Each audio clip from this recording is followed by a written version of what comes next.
interviewer, you have to ask me the questions of the Python which interviewer always like to ask in the Google interviews. Okay. Ah, great. Let's dive in. I'll keep it pretty standard to what you'd expect at a big tech company like Google. So, first question, can you explain the difference between a list and a tuple in Python and maybe give an example of when you'd use one over the other? List is a mutable and it uses the square bracket to store the values, and whereas we have a tuple and it uses the round brackets or C brackets to store the data, and it is a immutable, and it is also like faster than the list because it is a immutable. That's why Python automatically detects that that's a immutable. That's why it is like faster than the list. Exactly, that's a solid explanation. You hit the key points: immutability, performance, and syntax differences.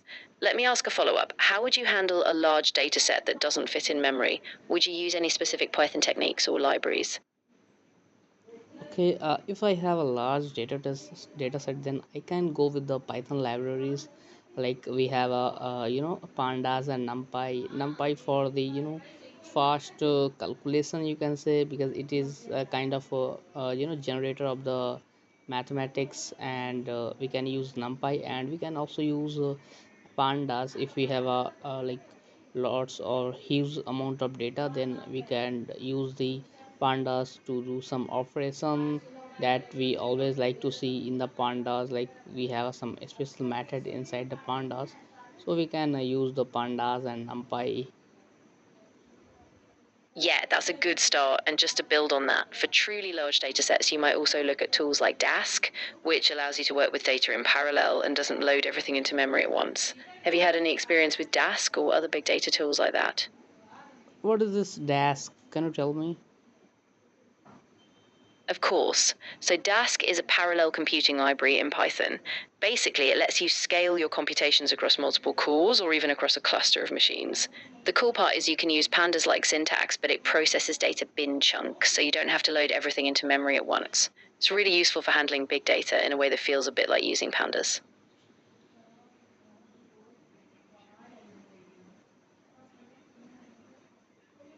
Can you explain me Dask in a simple way so I can understand and become confidence? Yeah, absolutely. Think of Dask like a smarter, more flexible version of Pandas. Instead of working with the entire dataset in memory, Dask breaks it into smaller pieces, almost like a puzzle. Then it processes those pieces one by one, either on your own computer or even on a whole cluster. So you still write code like you would with Pandas, but it scales up when you have a ton of data. Does that make sense? Oh, I got it. You can ask the new questions about Python, and I have already assigned you a role of Google interviewer. Python. Perfect. All right, let's try another one. Could you explain how Python's garbage collection works and how you might manage or optimize memory usage in a long running Python program?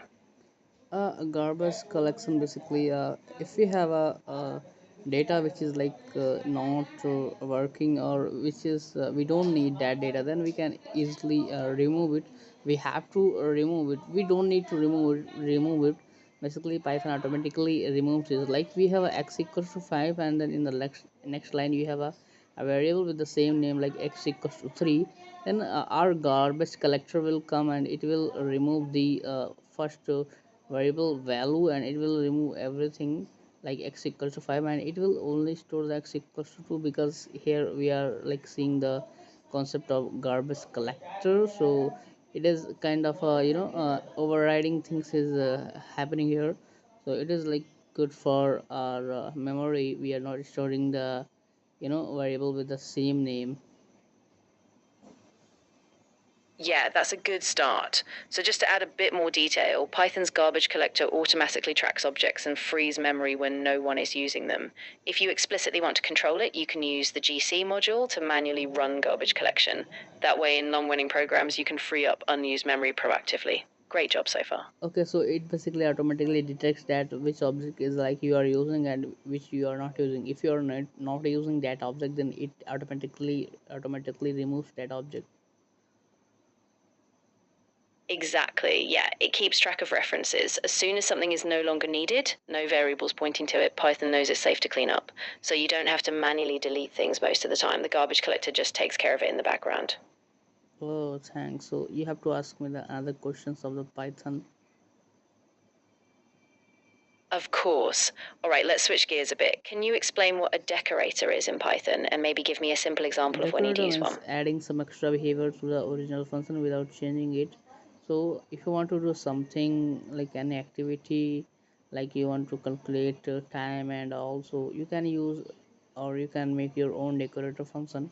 But if you don't want to use these things, then you can go with the decorator, which is like static and class method. We have a static is just like a regular function, and it does not have a connection, or it does not have a connection with the classes or instance.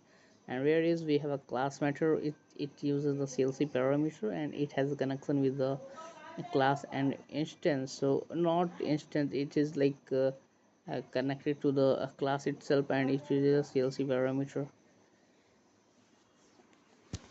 Yeah, that's a great explanation. You really captured the idea that decorators let you wrap extra logic around a function, and your timing example's perfect. If you'd like, I can ask a follow up on decorators, or we can switch to something else. Just let me know. Just switch something else. Sure thing. Let's shift topics. How about we talk about Python's built in data structures? Could you walk me through the differences between a set, a dictionary, and a list when you'd use each one and why? Okay, so set is a unique collection of the data, and they all are the like data structure. Data structure means storing the multiple values together at one place, and whereas dictionary store the data in key value pairs, and keys should be unique. And list is a also data structure that stores the values, and it has a heterogeneous nature, and it uses the square bracket, and dictionary uses the curly brackets, and set uses the also curly brackets, and set is a unique items, and dictionary uses in key value pair. So these are the things that I know, and yeah. That was really clear.